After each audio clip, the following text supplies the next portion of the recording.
दोस्तों, आज मैं आप सभी के लिए BA part 1 economics honours paper 5 से सब्जेक्टिव क्वेश्चन लेकर आया हूँ। गाइस, ये क्वेश्चन एग्जाम में हर बार पूछे जाते हैं, तो वीडियो को लास्ट तक जरूर देखना। तो चलिए स्टार्ट करते हैं। तीव्र गति से बढ़ती जनसंख्या आर्थिक विकास की प्रथम शत्रु है। टिप्पणी करें। Rapid growth of population is the first enemy of economic development. या फिर इस तरह से भी पूछा जा सकता है, एक अल्पविकसित देश में जनसंख्या में तीव्र वृद्धि के आर्थिक विकास पर प्रभाव का वर्णन कीजिए। Describe the effects of rapidly rising population on economic growth in a underdeveloped country. उत्तर आप इस प्रकार दे सकते हैं। किसी भी देश की आर्थिक संपन्नता वहां की जनसंख्या से प्रभावित होती है। आर्थिक विकास की प्रक्रिया में जनसंख्या की भूमिका देश की प्रकृति पर एवं विकास के स्टेज पर निर्भर करता है। 19वीं शताब्दी में इंग्लैंड एवं अन्य यूरोपीय देशों के आर्थिक विकास एवं द्रुतगति से औद्योगिकीकरण की प्रक्रिया ने बढ़ती हुई जनसंख्या बढ़ाने का कार्य किया था। हाल के वर्षों में ऑस्ट्रेलिया, न्यूजीलैंड आदि देशों में पूंजी की बहुलता के बावजूद पर्याप्त श्रमिकों की संख्या के अभाव में विकास तेज नहीं हो रही है। अतः इन देशों में बढ़ती हुई जनसंख्या आर्थिक विकास में सहयोग साबित होगी। लेकिन एशियाई देशों के साथ यह बात नहीं लागू होती है, जहां जनसंख्या अधिक है और लोग निर्वाह स्तर पर जीवन यापन कर रहे हैं। निश्चित रूप से इन देशों में बढ़ती हुई जनसंख्या आर्थिक विकास में बाधक हो सकती है। वणिकवादियों ने आर्थिक विकास के लिए जनसंख्या को आवश्यक बताया है। उनका विचार है कि देश की संपन्नता के लिए बढ़ती जनसंख्या आवश्यक है। एडम स्मिथ ने भी अपनी पुस्तक वेल्थ ऑफ नेशंस में विकास के लिए जनसंख्या को लाभदायक बताया है, क्योंकि जनसंख्या मांग और पूर्ति का निर्णायक तत्व है। वस्तुतः जनसंख्या वृद्धि का आर्थिक विकास पर अनुकूल प्रभाव पड़ता है। इस विचार के समर्थकों में हैंसन, कुज़नेट्स, लुइस क्लार्क, हैशमैन और बस्कन जैसे विद्वान हैं। जनसंख्या ही निष्क्रिय प्राकृतिक साधनों का उपभोग करके विकास के कार्य में सहायक बनती है। Professor R.T. गिल ने यह लिखा है कि आर्थिक विकास एक यांत्रिक प्रक्रिया नहीं है।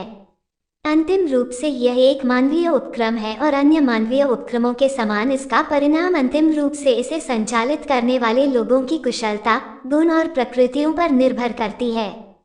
जनसंख्या किसी देश के आर्थिक विकास का एक महत्वपूर्ण और निर्णायक साधन होता है, किंतु जनसंख्या और आर्थिक विकास का संबंध बड़ा रुचिकर और जटिल है। जनसंख्या उत्पादन का साधन और साध्य दोनों है। प्रोफेसर कुरिहारा ने केन्सियन थियरी ऑफ इकोनॉमिक डेवलपमेंट में इस बात की ओर संकेत किया है कि जब किसी भी अर्थव्यवस्था की जनसंख्या उपयोगिता संतुष्टि का अंतिम उद्देश्य और उपयोगिता सृष्टि की मौलिक शर्त होती है। इस विचार का निष्कर्ष यही है कि जनसंख्या उत्पादन का एक मौलिक साधन है और उत्पादन का अंतिम उद्देश्य लोगों की बढ़ती हुई आवश्यकताओं को संतुष्ट करना होता है। लेकिन T.R. मैल्थस की पुस्तक एन एसे ऑन पॉपुलेशन के प्रकाशन 1798 के बाद जनसंख्या में वृद्धि आर्थिक विकास में बाधक माना जाने लगा, क्योंकि मैल्थस ने साबित किया है कि खाद्यान्न के उत्पादन में वृद्धि कम होती है। इसलिए जनसंख्या और विकास में असंतुलन स्थापित होता है। प्रोफेसर लुइस ने जनसंख्या के माल्थसियन दृष्टिकोण को अपनी पुस्तक the theory of economic development नामक पुस्तक के वाक्यों में प्रस्तुत किया है, जिसमें नंबर 1 आय में वृद्धि से उपभोग में वृद्धि होती है और यह जनसंख्या की वृद्धि का कारण होती है। नंबर 2 खाद्यान्न उत्पादन जनसंख्या में वृद्धि के अनुकूल नहीं हो पाती है। नंबर 3 जीवन निर्वाह के साधनों की सीमितता जनसंख्या की वृद्धि पर नियंत्रण लगाती है। नंबर 4 अतः जहां तक खाद्यान्न उपलब्ध होते हैं जनसंख्या में भी वृद्धि होती है। लेकिन आधुनिक जनसंख्या शास्त्रियों ने मैल्थस के दृष्टिकोण को कमजोर एवं गलत बताया है। आलोचकों के अनुसार आय में वृद्धि उपभोग में वृद्धि ला सकती है, किंतु यह विचार निर्धन लोगों के संदर्भ में ही सही हो सकता है। धनी वर्ग के लोग अपने उपभोग में वृद्धि नहीं कर सकते हैं।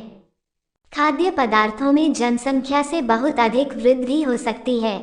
उदाहरण के लिए, अमेरिका में खाद्यान्न पूर्ति बहुत आगे है जबकि जनसंख्या बहुत पीछे है। माल्थस की तीसरी उक्ति भी निरर्थक है, क्योंकि एक गरीब देश में ही जनसंख्या जीवन निर्वाह के साधनों द्वारा नियंत्रित हो सकती है। आर्थिक विकास के साथ साथ इसकी खाद्य समस्या भी दूर होती जाती है। विकसित देश भी खाद्य समस्या का सामना कर सकते हैं। उदाहरण के लिए रूस में अभी खाद्य समस्या चल रही है। उसके चलते वहां की जनसंख्या नहीं घट रही है।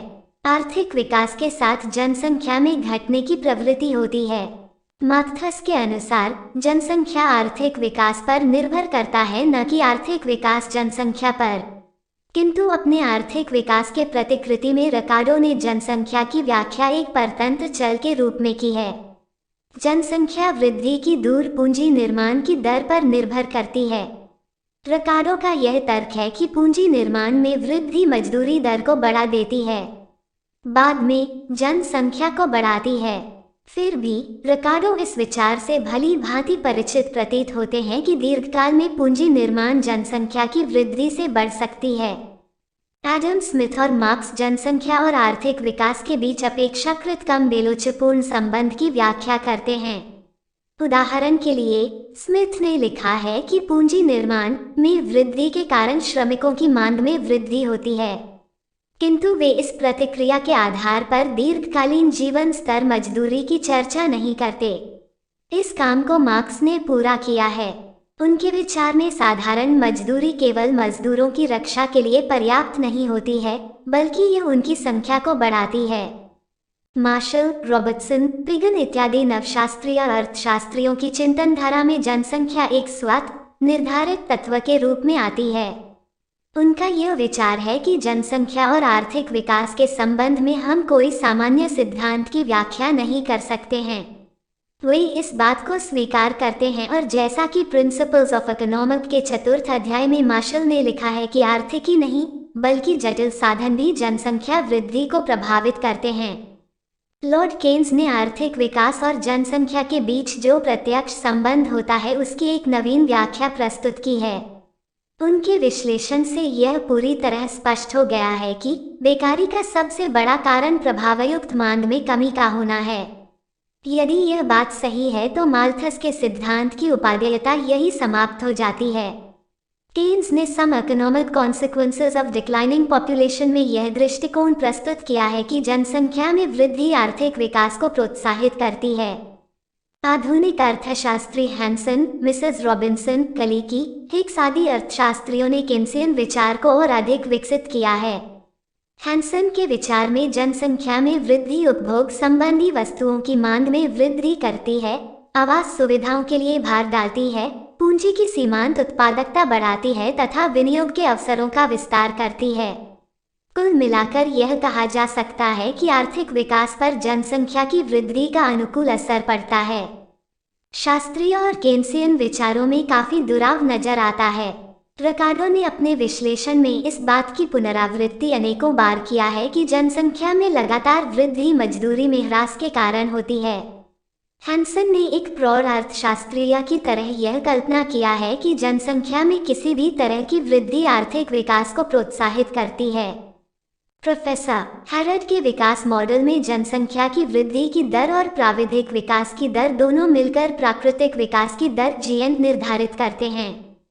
प्राकृतिक दर ही पूर्ण नियुक्ति का विकास दर होता है। प्रोफेसर स्टोनिया और हेग ने लिखा है कि विकास की यह उच्चतम दर है और कोई भी अर्थव्यवस्था इससे अधिक विकास नहीं कर सकता है। हैरड ने लिखा है कि जनसंख्या में जितनी ही अधिक वृद्धि होगी, दीर्घकाल में विकास की औसत दर उतनी ही अधिक होगी।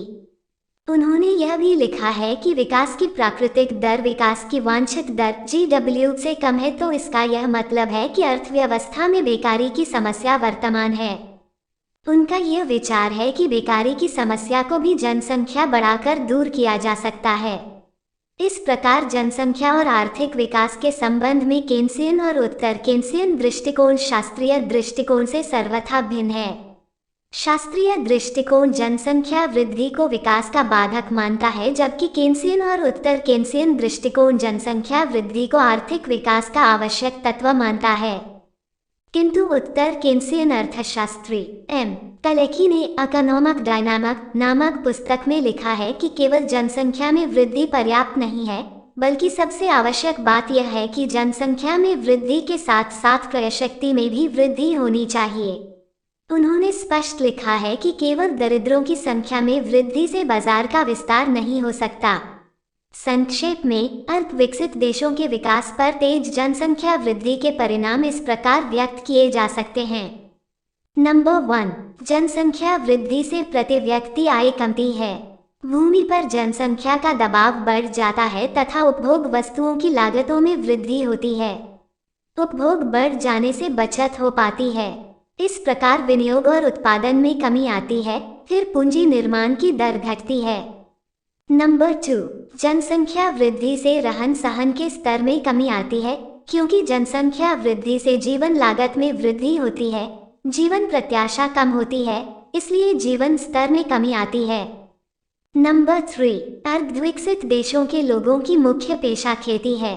जनसंख्या वृद्धि से भूमि व्यक्ति अनुपात कम हो जाती है, इसलिए आय, बचत, विनियोग की प्रवृत्ति में कमी आती है। कृषि जीवन निर्वाह प्रणाली बनकर रह जाती है।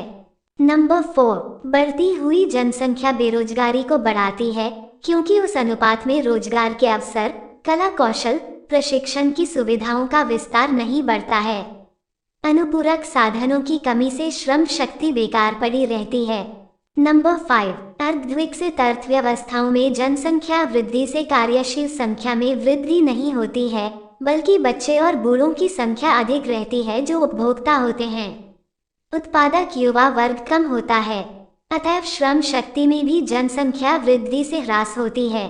नंबर 6, जनसंख्या वृद्धि से पूंजी निर्माण की दर में मंदी लाती है, क्योंकि जनसंख्या बढ़ने पर पूंजी का विनियोजन सामाजिक उपरिव्यय सुविधाओं पर करना पड़ता है।